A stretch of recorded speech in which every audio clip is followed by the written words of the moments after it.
estávamos próximos. Amados, nós vamos pensar um pouco em Atos capítulo 2, verso 42. Vamos ficar em pé para lermos esse texto sagrado.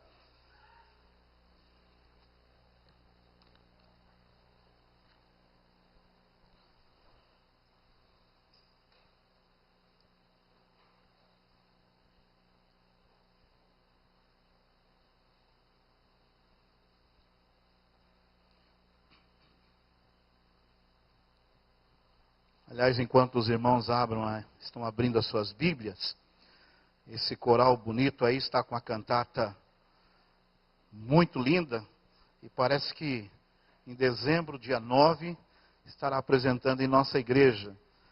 Queremos fazer um convite a toda a igreja. Não tem problema não, Night diz que prega só para a web, não tem problema. Vamos estar todos lá participando.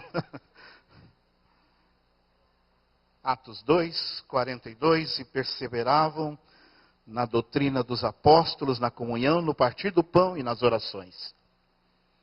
Em cada alma havia temor, e muitos prodígios e sinais eram feitos por intermédio dos apóstolos.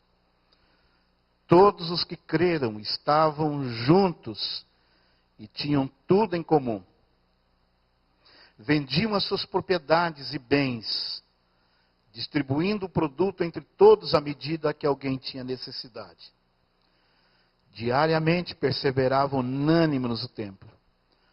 Partiam o pão de casa em casa e tomavam suas refeições com alegria e singeleza de coração, louvando a Deus e contando com a simpatia de todo o povo. Enquanto isso, acrescentava-lhes o Senhor dia a dia os que iam sendo salvos. Deus eterno, nós oramos para que a Tua palavra prevaleça em nossas vidas, que ela venha dos céus aos nossos corações. É o que nós te pedimos e te agradecemos em nome de Jesus. Amém. Podeis sentar, irmãos. Eu tenho recebido uns links da TV Sem Fronteira e tenho lido alguns deles, quase todos. E um deles veio como a reforma do dia 31 de outubro de 1517, quando Martim Lutero coloca as 95 teses, no castelo de Edimburgo, na Alemanha, protestando contra o ensinamento da igreja até aquele momento, pelo desvio doutrinário e histórico da igreja. E nesta reforma protestante, estabelece ali 5 pontos importantes que o pastor Knight já refletiu com os irmãos domingo passado, segundo pude ouvir aqui da Vera. Só as Escrituras, só pela fé, só Cristo, somente pela graça, e a glória somente a Deus. E é interessante que esta reforma que aconteceu em 1517, que depois foi somado com outros reformadores, com João Calvino, com Zwinglio e outros mais reformadores, e até antes mesmo da reforma, aqueles que estavam preparando-se para, de uma forma, chamar a igreja a uma realidade e às verdades bíblicas. A intenção da reforma foi que a igreja deveria viver sempre reformando. Vista disso, nós podemos ver John Wesley, um pouco depois, em 1800, começando ali com o movimento da oração, o movimento da evangelização, do ensino bíblico, da escola dominical, e principalmente o movimento da oração, a ponto de a rainha Elizabeth dizer que não tinha medo de exército nenhum, mas ela temia a família Wesley de joelhos. E a partir daí a igreja segue o seu rumo. algumas perseguições, e nós somos fruto de uma igreja perseguida, quando os missionários americanos, o missionário americano Simonton chega ao Brasil, e ao estar aos Estados Unidos foi resultado também de perseguições por causa ou fruto da reforma. Nós podemos dizer que toda essa história está linkado à reforma. E a reforma está ligada ao Novo Testamento, a palavra de Deus, a volta dos princípios da palavra de Deus. Por isso nós precisamos ser uma igreja pujante, uma igreja forte, uma igreja que esteja sempre reformando. Nunca estarmos acomodados, felizes, porque nós temos nós temos na igreja uma prestação de serviço. Nós pagamos para ter um bom ambiente. Olha, esse ambiente está formidável. Eu sento confortavelmente, eu tenho ar-condicionado. Os meus filhos podem ir para a escola para estudar a lição na sua linguagem. Eu posso ter um estacionamento e eu estou bem. Isso é bom. Não tem nenhum pecado com relação a isso. Mas o que nós precisamos é que a igreja crie uma força, crie algo extraordinário para ultrapassarmos esta barreira do comodismo. Esta barreira que nos estaciona e que passamos os anos e não temos história. Não podemos contar histórias. Não fizemos histórias. Apenas participamos dela como meros espectadores. Esses dias comecei a pensar de alguns amigos, colegas de ministério, e causou-me uma tristeza muito grande. Porque muitos deles passaram por igrejas que não podem voltar mais.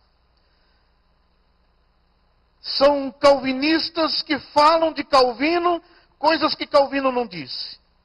São puritanos porque adoram a teologia puritana, mas não vivem a prática puritana das verdades bíblicas. E há um blog muito bom para você ler em têmpora, do Dr. Augusto Nicodemos. Ele fala daqueles que são os enterradores de igrejas. Aqueles que conseguem matar igrejas. E que deveriam eles, no final da sua vida, na jubilação, ganharem uma pá de ouro. Não o mérito de um pastor jubilado. E a reforma nos leva para esta reflexão de continuarmos um trabalho. Um trabalho que foi pago um alto preço. Pago um alto preço. Um trabalho dos fundadores da igreja, e esta igreja tem a sua história bonita. Eu creio que quase todas as igrejas do Vale do Paraíba têm um pouco da mão da Igreja Presbiteriana Central. Tem história da igreja que vai plantando outras. Temos uma história bonita em São José dos Campos, da Igreja Batista. E que o homem que deveria ser honrado é esquecido, Colombani. E que todas as igrejas passou pelas mãos de Colombani. Trabalhos bonitos da Igreja Cristã Evangélica na vida do reverendo João Arantes Costa, John Barnett. Mas nós precisamos de uma igreja hoje que procura um método, não um método para apenas crescermos que precisamos crescer, mas um método, não um método de uma igreja com propósito ou sem propósito, Uma igreja em células, ou com grupos familiares. Uma igreja que possa aglutinar outras pessoas, outros segmentos. Mas eu penso numa igreja saudável. E a reforma nos traz para uma igreja saudável. Nós precisamos de uma igreja saudável. E quais seriam os pilares desta igreja saudável? A metodologia que vamos usar para o crescimento, para a expansão do reino, para estabelecer, algumas igrejas gostam de ser mega igrejas, grandes igrejas, outras gostariam de fazer igrejas pequenas em bairros e crescer desta forma. Nós temos esse método, por exemplo, de uma mega igreja em Londrina, Reverendo Osni. Somos amigos do Reverendo Osni, andamos muito próximo dele, eu com o Reverendo Knight. Temos uma igreja em Manaus, a Igreja Presbiteriana de Manaus, do Reverendo José João, que é uma igreja de muitos, 4, 5 mil membros, eu não quero arriscar aqui, mas pelo menos está nessa casa. Mas é uma igreja que estabeleceu várias congregações. E os métodos, se uma igreja grande, uma igreja pequena, não interessa, nós queremos ser uma igreja saudável. E para sermos uma igreja saudável, queridos, nós precisamos primeiro estabelecer os princípios da palavra de Deus. Versículo 42. Perseveravam na doutrina dos apóstolos. Perseveravam na doutrina dos apóstolos. A palavra de Deus hoje ela está sendo descartada. Nós estamos lendo muito pouco a palavra de Deus, estudando muito pouco e não temos paciência para o estudo da palavra de Deus. Hoje nós temos, às vezes, escolas dominicais com os assuntos que tratam qualquer situação que até a TV traz em debates, em temas polêmicos, mas nós não trazemos para a verdade da palavra de Deus. É a palavra de Deus que está sendo negociada com atitudes pecaminosas dentro das nossas igrejas, e a palavra de Deus não está prevalecendo. A volta à palavra de Deus era o princípio de Lutero, somente a palavra. Quando a igreja romana estava vendendo as suas indulgências para construir a Basílica de São Pedro, e Tetzel vendendo as indulgências, Lutero fica indignado com isso, e Deus fala profundamente ao seu coração, em Romanos, capítulo 1, verso 17, o justo viverá pela fé, e isso o incomoda tremendamente, e ele volta para a palavra de Deus. E foi fundamentado na palavra de Deus que ele faz a reforma. Se a igreja saudável quer ser se nós queremos ser uma igreja saudável, nós temos que voltar os nossos fundamentos na palavra de Deus. Estamos enfraquecidos. Bom, estou falando isso de coinonia. Daqui eu não estou falando. Nós não temos ânimo para estudarmos numa escola dominical a palavra de Deus. Nós não temos ânimo para estudar num culto de quarta-feira, o chamado culto de oração. Nós não temos ânimos. E quando nós voltamos um pouco na história, e não muito distante, dos anos 60, dos anos 50, as igrejas se reuniam mais, estudava-se mais a palavra de Deus, tinham prazer de estar na casa do Senhor. E aí hoje pela manhã estive em São Paulo batizando sobrinhos, batizando uma filha de um sobrinho. E eu disse, casei vários, agora tem que batizar todos. E eu estava relembrando ainda dos meus pais, quando nos chamavam ao redor da mesa, antes das refeições, e todas elas pela manhã, tarde, pela manhã, almoço e janta. E tínhamos que ler a palavra de Deus e orar. Eu lembro ainda, era criança, faz pouco tempo. Depois da janta, depois de ter lido a palavra, orado, jantava-se. E aí ia ouvir o rádio, Repórter Esso. Quem é dessa época? Misericórdia, estou ficando. O Repórter Esso não tinha televisão.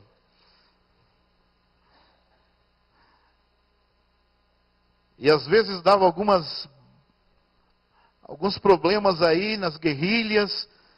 Ficava até de madrugada aquele rádio em casa ligado. Meu pai preocupadíssimo o que estava acontecendo com Carlos Lacerda. E nós lá no Paraná não tinha nada a ver, nenhum míssil ia nos atingir lá. Mas eu recordei por causa do aconchego e a palavra de Deus ser ensinada. Nós não estamos ensinando a palavra de Deus para os nossos filhos. Os nossos filhos estão sendo entregues ao mundo e ao pecado, porque nós temos mais horas de televisão do que de meditação e palavra de Deus. Nós estamos entregando a responsabilidade da educação religiosa para a igreja e depois para os programas infantil pela manhã e tarde e às vezes noite. E a igreja não consegue competir com a mídia. Os nossos filhos são reféns de traficantes, porque os princípios da palavra de Deus não foram estabelecidos em suas vidas. A palavra de Deus diz que os nossos filhos são heranças do Senhor. E quando nós fragilizamos no ensino, nós vamos perdê-los. Porque eles não têm base, sustentação. Ensina a criança no caminho em que deve andar.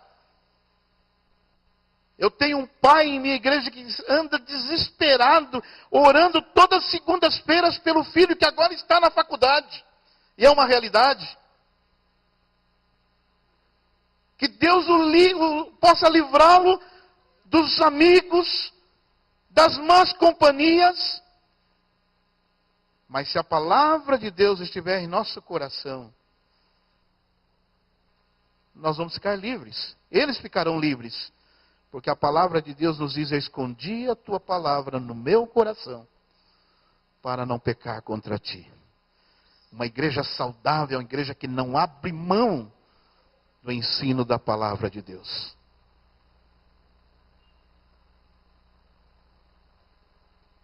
Precisamos ter alguns espetáculos, alguns entretenimentos para atrair as pessoas. Há espaço para isso, mas a palavra de Deus tem que ser o centro. Antes da reforma, o púlpito era à direita da igreja. A reforma trouxe o púlpito para o centro, para que a palavra de Deus estivesse em primeiro lugar.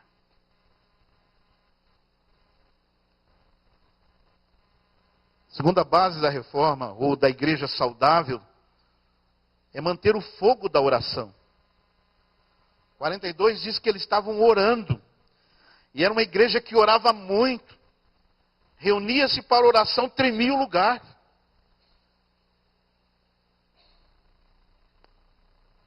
Há um livro bom para se ler do Dick, presbiteriano, que fala Surpreendido pela Voz de Deus. E um outro livro também que ele fala sobre Surpreendido com a Voz do Espírito Santo. Estava esgotado há pouco tempo. Não sei se encontra ainda. Talvez no sebo possa encontrar. E ele fala da história da igreja presbiteriana nos Estados Unidos. Nos movimentos de avivamentos. Em que a igreja passavam madrugadas, noites em oração. Em busca da presença de Deus. E a ponto deles ficarem tomados pela presença de Deus que não conseguiam sair do lugar. Igreja presbiteriana. O Dick fala sobre esse movimento que impactou os Estados Unidos na evangelização. Movimentos de avivamentos, eles se dão em orações. Não há segredo, irmãos. Oramos pouco. Eu tenho sido um pastor relapso. Oro pouco. Os meus mestres não me ensinaram isto. Temos sido acomodados. As nossas reuniões de orações são fracassadas. Se conclamarmos um jejum e oração, pode ter certeza que você não vai passar de 10 pessoas. Mas se tiver um bom almoço, você vai ter 200, 300 pessoas.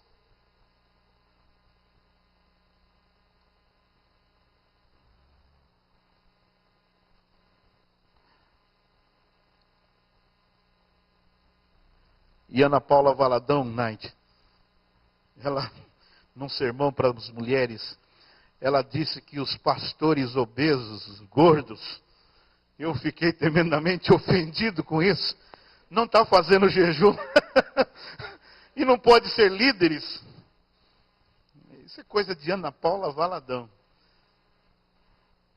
Knight faz muito jejum.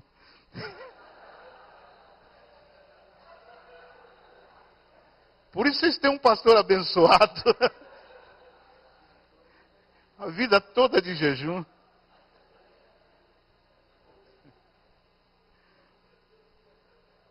A igreja está bem.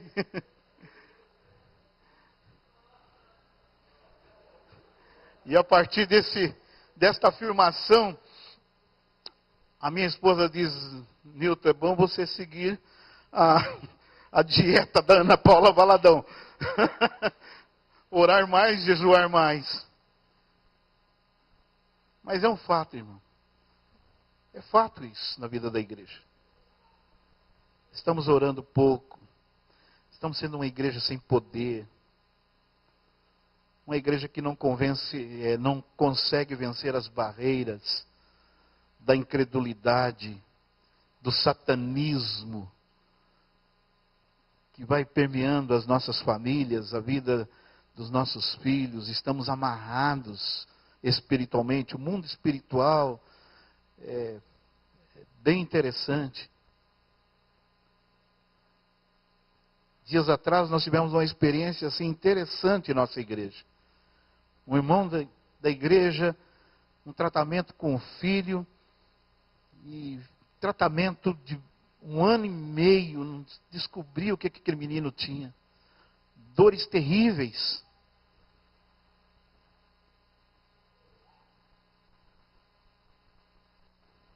A médica dele me disse, pastor, esse problema é espiritual.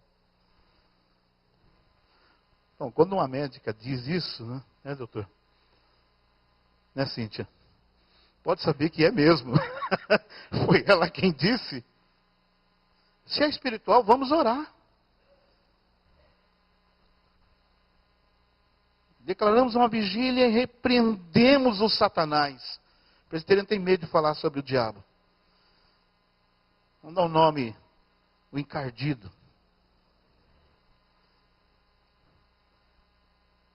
Imediatamente aquele menino começou a comer.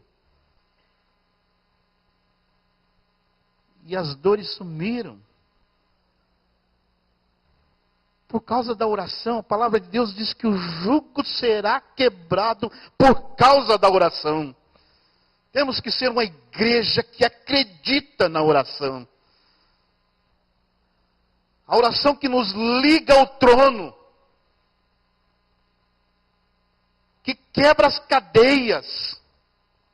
E que liberta o cativo. Preocupado aqui que eu estou na web, não é sermão muito presbiteriano, mas vamos lá. Orar mais.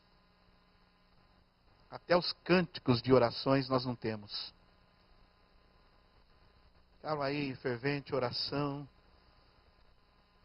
E precisamos voltar a cantar também, viu?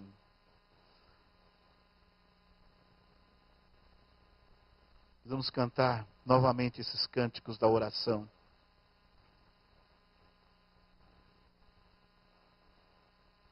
Ajoelharmos, jejuarmos, precisamos de oração. Não podemos ficar cansados, fadigados. Temos que despertar em oração. A reforma trouxe a oração como solução para os problemas da vida. Os reformadores perseguidos, ameaçados, a igreja volta a orar. Como foram os perseguidos, Pedro preso, a igreja orando e buscando o Senhor. Manter o fogo da oração. Fogo da oração. Conta a história que que um grupo de seminaristas dos Estados Unidos foram visitar a Inglaterra. E a primeira coisa que eles vão é conhecer a igreja de Wesley.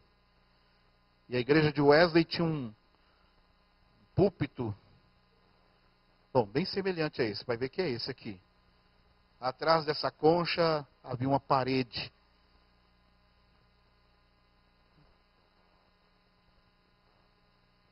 E a pessoa que estava dando o histórico, levando-os a conhecer todas as partes da igreja, o guia turístico, ele diz, Wesley entrava por trás aqui. E ficava nessa parede com as mãos para cima, porque só conseguia entrar de mãos para cima. E ali ele ficava horas e horas orando por um avivamento no país de Gales. Aqueles seminaristas saíram e perceberam que faltava um. Voltaram a procurar onde está aquele. E de repente eles vão atrás da parede, está lá Billy Graham com as mãos levantadas e dizendo, faça de novo, Senhor. Faça de novo, Senhor. Inspirado em John Wesley, Billy Graham foi esse evangelista e avivalista no nosso mundo conhecido. Faz de novo, Senhor. Precisamos de igrejas saudáveis que tenham a oração como prioridade. Precisamos de igreja que esteja esforçando para viver a comunhão, a koinonia. Verso 42 diz que eles perseveravam no partir do pão. O 44 nos diz que eles estavam juntos e tinham tudo em comum. 46 nos diz que eles partiam o pão de casa em casa. Aliás, quando você coloca o nome de uma igreja, vai significar muito a sua visão a respeito da igreja. E se eu tivesse que colocar um nome novamente na minha igreja, eu não colocaria koinonia. Porque paga-se um preço muito alto.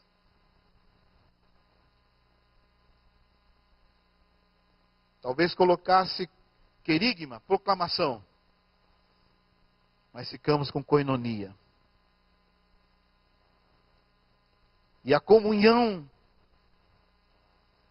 ela deve ser estimulada por todos os membros da igreja. Nós não gostamos muito de comunhão. Aliás, nós já temos essa ideia de isolamento. Por isso agora, os apartamentos, os condomínios, fazem com que nós não temos mais o vizinho do lado,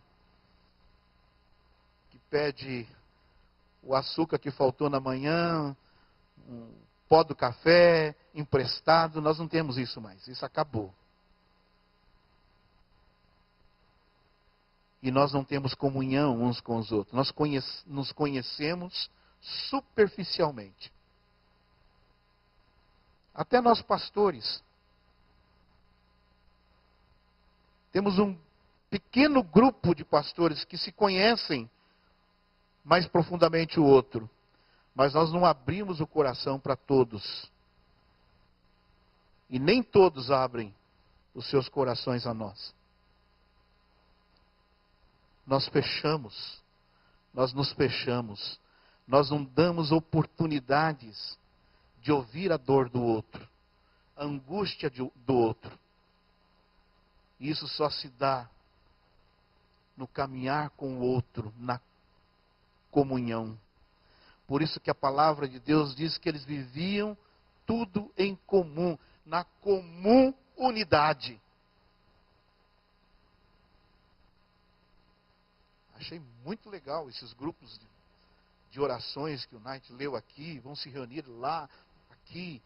E hoje eles estão tentando, todas as igrejas estão tentando fazer alguma coisa para estreitar esses relacionamentos. Promover a comunhão.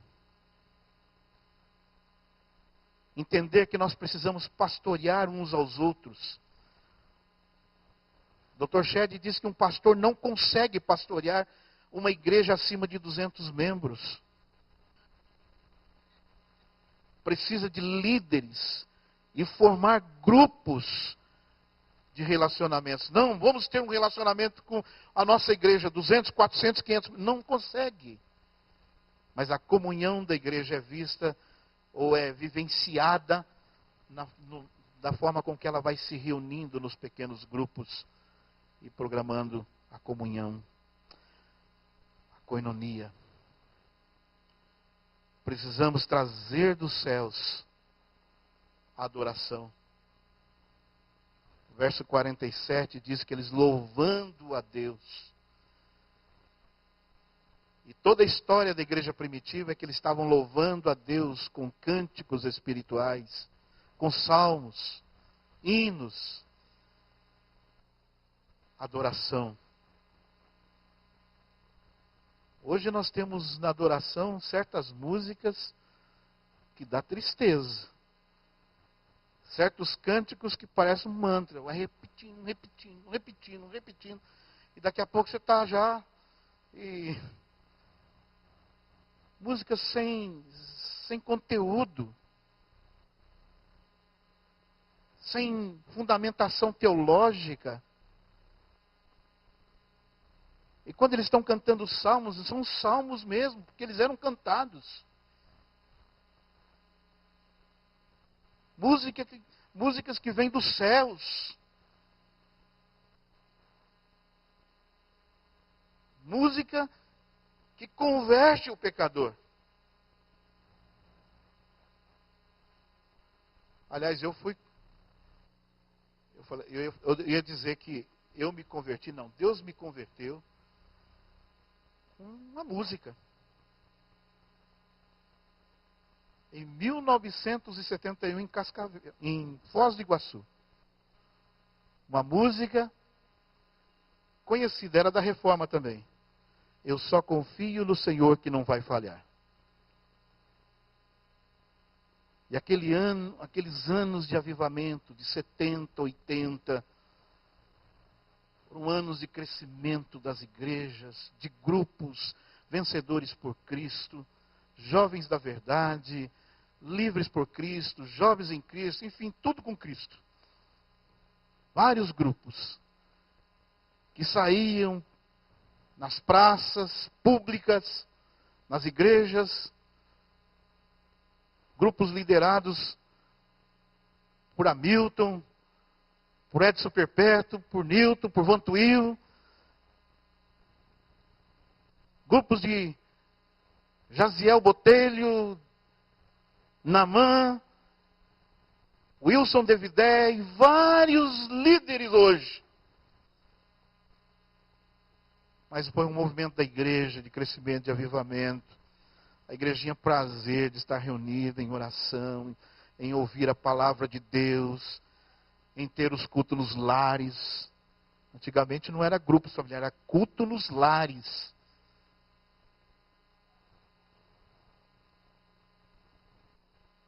e as músicas vinham como um presente de Deus, adoração dos céus.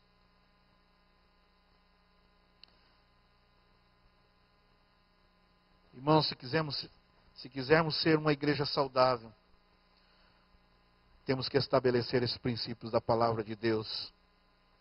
Temos que manter o fogo da oração. Temos que nos esforçar para vivermos a comunhão, a koinonia. Temos que trazer dos céus a adoração. E por último, nós temos que anunciar ao mundo a graça de Deus na evangelização. Enquanto isso, acrescentava-lhes o Senhor dia a dia os que iam sendo salvos. Nós começamos a ter uma mania aí de criar cursos para evangelização. Você programa o curso, no primeiro momento aparece um grupo enorme, aí vão desanimando. E se você pegar a história de muitos, eles fizeram vários cursos de evangelização. Mas se você pegar o histórico dele, você vai perceber que ele não conseguiu levar ninguém para Cristo.